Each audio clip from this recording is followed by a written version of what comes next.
What's going on, guys? This is Rob, and I can't find my Geek Culture Explained hat. I feel naked without it. Wait, I know where it is. Okay, I found my hat. I'm not me when I don't have my hat. Okay, do we have some news for you guys in this episode? We've got some news involving the Daredevil show on Disney+. Apparently everybody's talking about Galactus now, but before we get into that, a couple things. One, I'm probably gonna be looking at hiring somebody for the rumor roundup. I love making this show for you guys, but I also wanna be able to focus on stuff on the back end, on like growing the Geek Culture Explained brand. So I'm looking at the idea of hiring a host, not doing it right now, but just something to keep in the back of your mind for future reference, because you may see somebody new here on the channel.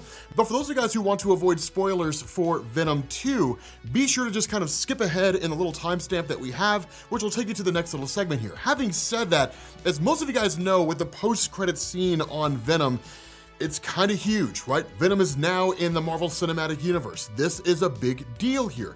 With that being the case, the one question everybody's asking here is, when is Venom going to meet Spider-Man? It's the one thing that we all want to see. And truth to tell, previously, it was one of these things where we just kind of assumed somewhere along the line Venom would end up in the MCU. We didn't really know how. We didn't definitively know if it would actually happen. So in reality, the question of whether or not Venom would meet Spider-Man was really more of just fan wishful thinking. With the post-credit scene on Venom 2, now we know it's going to happen. The funny thing about this, though, is that Andy Serkis's answer is still kind of the same answer that it was before, that they want to focus on the Venomverse and they want to bring in Spider-Man at a future point in time.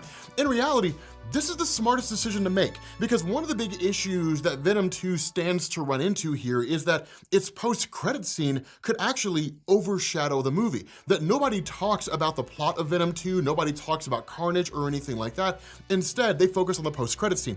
Admittedly, there's room for that, right? Because if we're being honest with ourselves, when you compare the post-credit scene to the overall Venom film, it kind of feels like Venom 2 was made and the movie's there, but nothing in the movie is important in comparison to the post-credit scene, right? It's not like anything happens in the film that ties into the post-credit scene and gives us a reason to connect the two. Instead, it's just kind of a fun movie where some crazy stuff happens and there probably should have been more blood and guts than there was, and then we get the post-credit scene and now everybody's talking about Spider-Man and Venom. So, having said that, when Andy Serkis had his discussion with the Hero Nation podcast and was talking about how they wanted to focus on the Venomverse, given the nature of the post-credit scene, this really begs a lot of questions, right? Because remember, one of the things the symbiote told Eddie Brock is that the symbiotes share a hive mind stretched over, what is it, something like 80 billion years across universes. So they're a multiversal concept.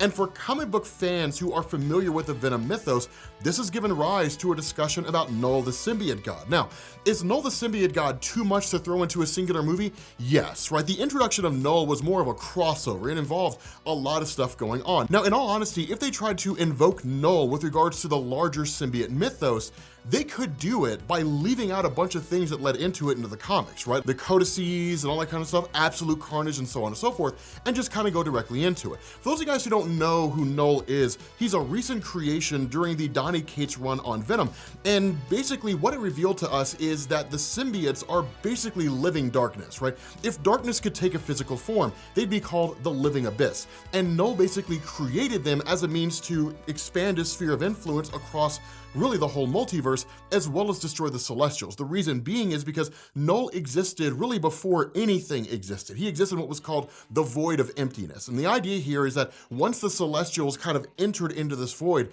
and filled it with what we now call the universe, it pissed Null off. So he ended up in a war with the Celestials, managed to kill one of them. He was basically defeated by the others, created the all-black Necrosword in the process, the sword you're gonna see Gore using in the new Thor movie. But this was important because in turn, after creating the living abyss, he was basically trapped inside of a planet that was more or less composed of symbiotes. And then following that, the symbiotes went forward and basically became what were called space knights, in the sense that they would bond themselves to different hosts, and they would really operate as protectors. Venom was the first significant deviation away from that, because more often than not, the symbiotes took on the character traits of the people they bonded to. But because Eddie Brock had a hatred of Peter Parker, because Peter cost him his job, and because the Venom symbiote was initially bonded to Peter Parker as Spider-Man, and was then cast off by Peter Parker and Web of Spider-Man Spider-Man number 45, the Venom symbiote hated Spider-Man.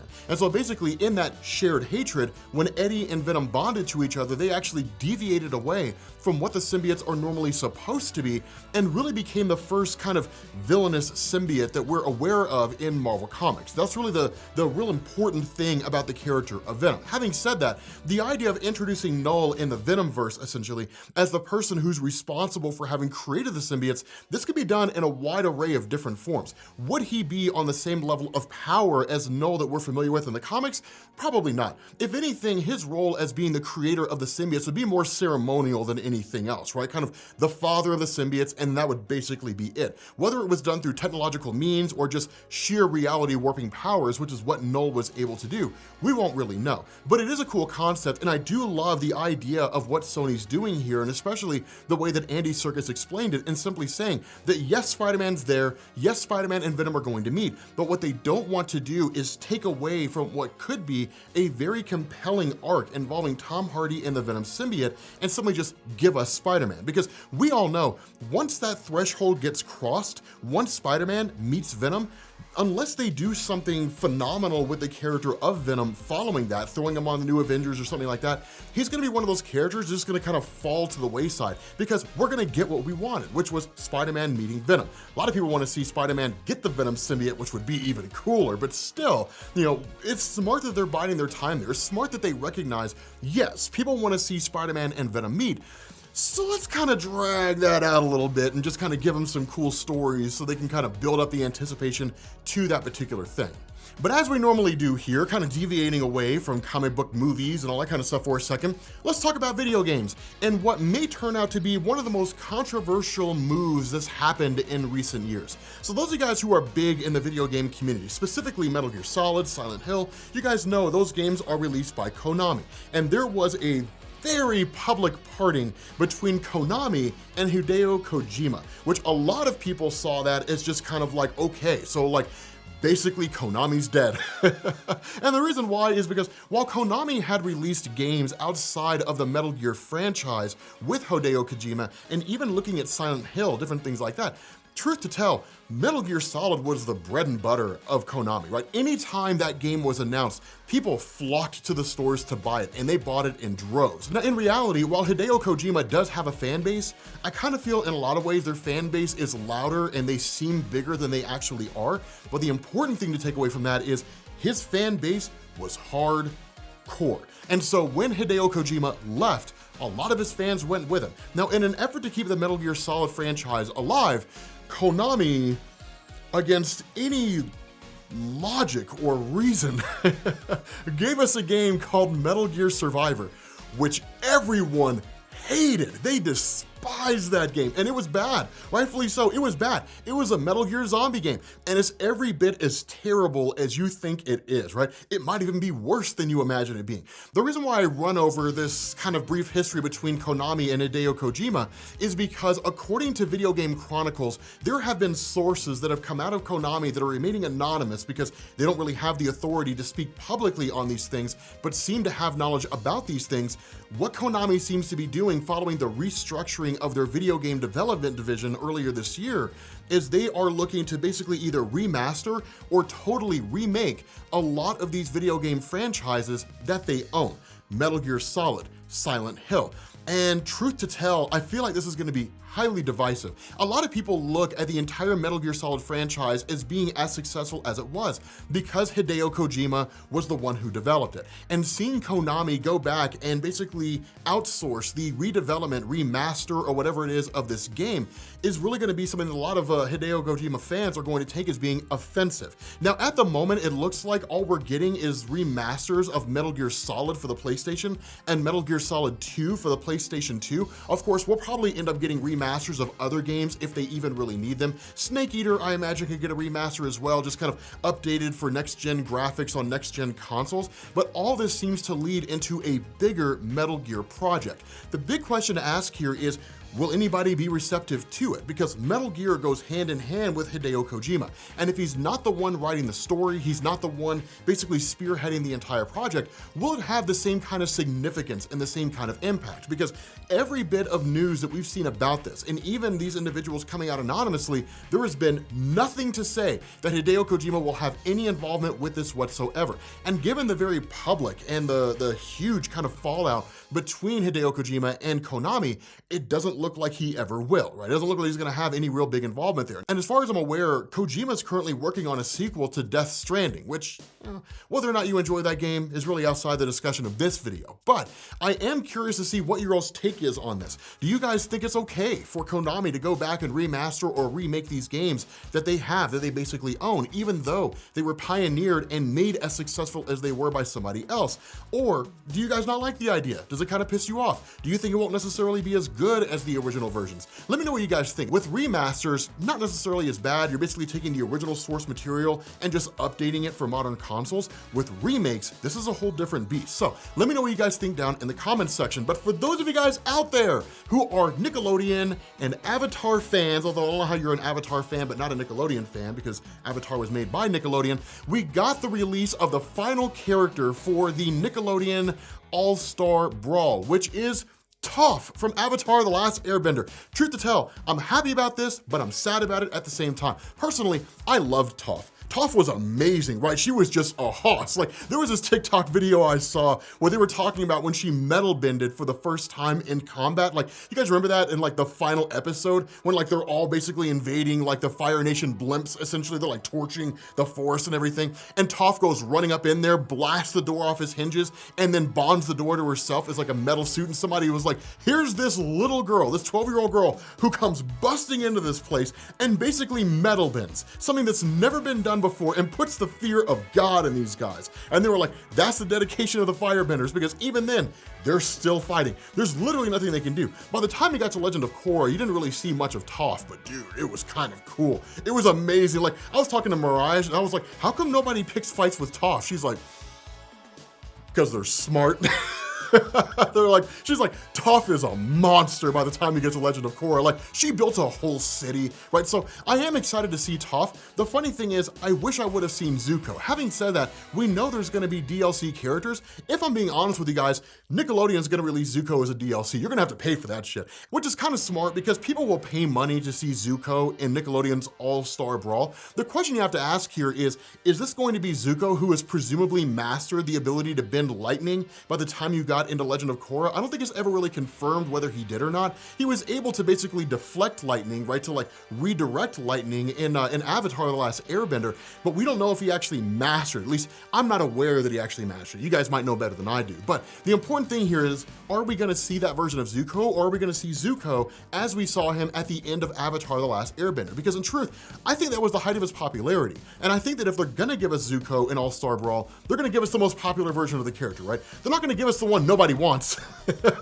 They're gonna give us the Zuko at the end of his redemption arc. Having said that, it would be cool if we got different skins. So you get like Zuko at the beginning of Avatar when he's got like the ponytail, and he looks amazing. I love the way he looked at the beginning of Avatar, but nonetheless, maybe we'll get that version as like a skin or something along those lines. The important thing here is we're getting Toph, and that's the end of it. And so as far as the kind of Avatar roster goes, right, the characters from Avatar, we're getting Aang, we're getting Korra, we're getting Toph. So we'll probably end up seeing a lot more of the Avatar roster added in future DLC. But let me know what you guys think, right? Because I'm excited about Nickelodeon's All-Star Brawl. I'm hyped about this, right? I mean, it basically feels like Super Smash Bros, but it's still gonna be cool, right? It's gonna be a really, really, really cool concept. So let me know what you guys think. I'm excited about it. Now, on to our next bit of news here. Apparently, Amazon's New World is a just breakout success. Apparently, people absolutely love it. In all honesty, I've been holding off on it because I've got an RTX Titan and I don't want to brick a $2,500 graphics card. So let me know if you guys think that it's worth having, right? Is it worth getting into New World? I don't want my graphics card totally bricked, so I've kind of been holding off on it.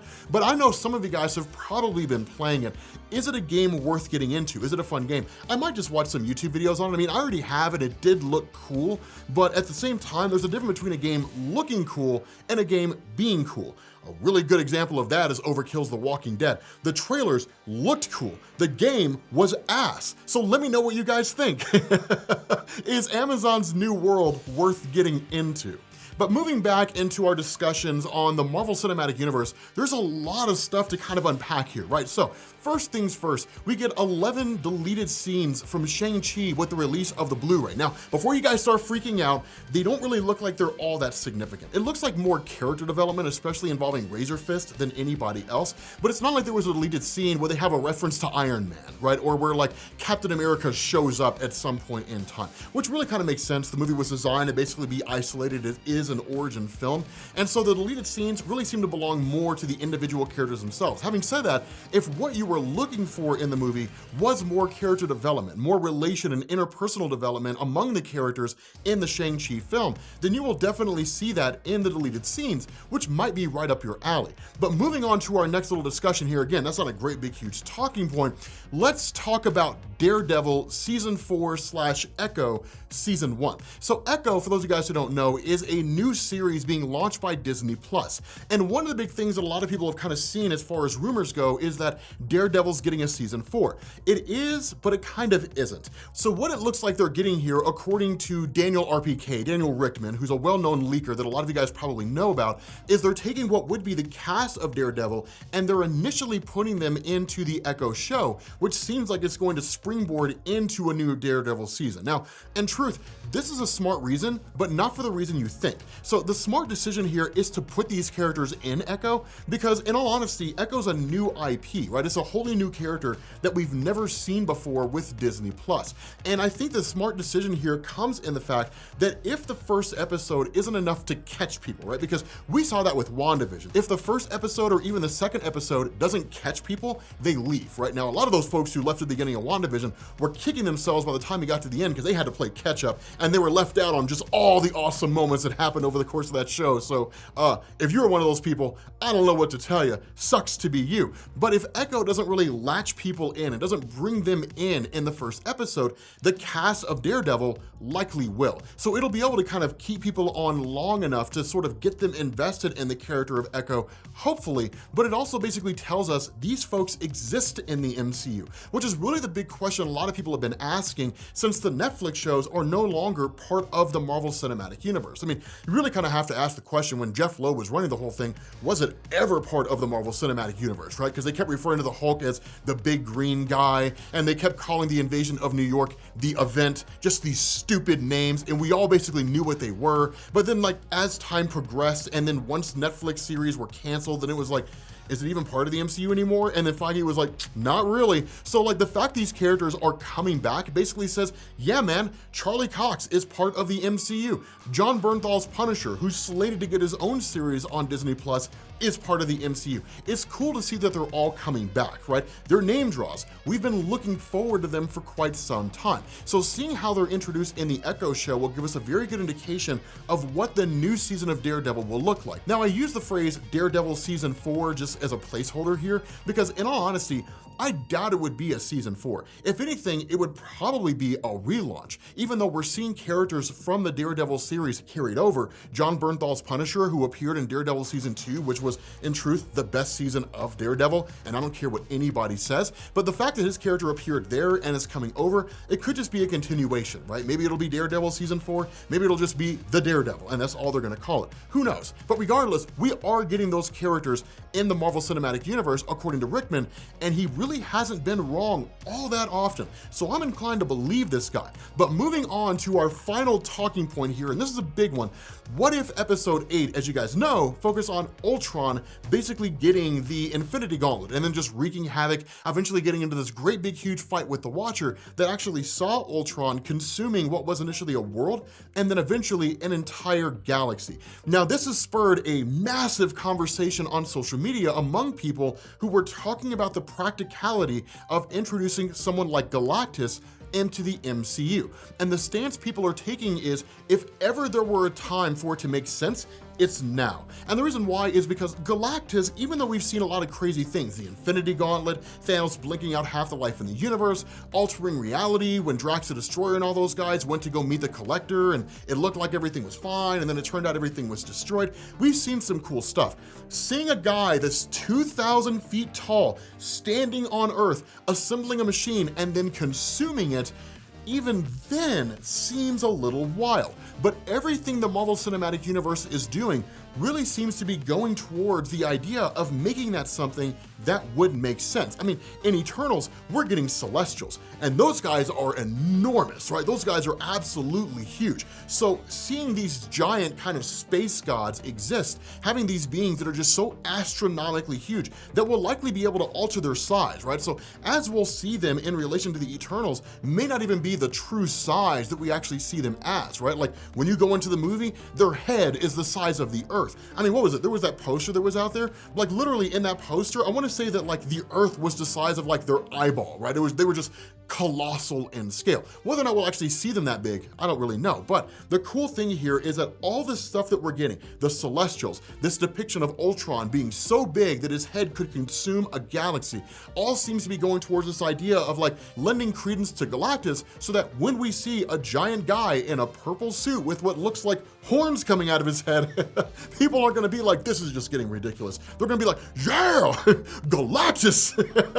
I love seeing him eat worlds. They're gonna be excited about it, right? I mean, I know I will, right? But getting comic book fans on board is infinitely easier than getting like a soccer mom or like a hockey dad on board, right? Like those guys are just kind of be like, I mean, this is a little bit of a stretch, man. But like by the time after seeing all this what if stuff, seeing the Eternals, by the time we get to the Fantastic Four, Galactus will be an easy digestion, right? So that's one of the things that I love about what the MCU is doing is everything kind of builds on everything else, not necessarily just in world building, so one thing leads to another, but in this kind of easing in of just these crazy ass concepts, so that by the time you get to like the crazier concepts, you can accept them. Because let's be honest with ourselves, right? If we had gone to see like the first Avengers movie and like Galactus just showed up out of nowhere, right? Or if Fantastic Four had been released after Iron Man 1 and the main villain was Galactus, no, we would have been on board with it. All right, we would have been like, yeah, this is cool. We would have been down with it. Let's just be honest. Yeah, I mean, I would have, right? I would have just been like, yeah, man, this is pretty badass. So I don't know. Regardless, guys, let me know what you think down in the comment section.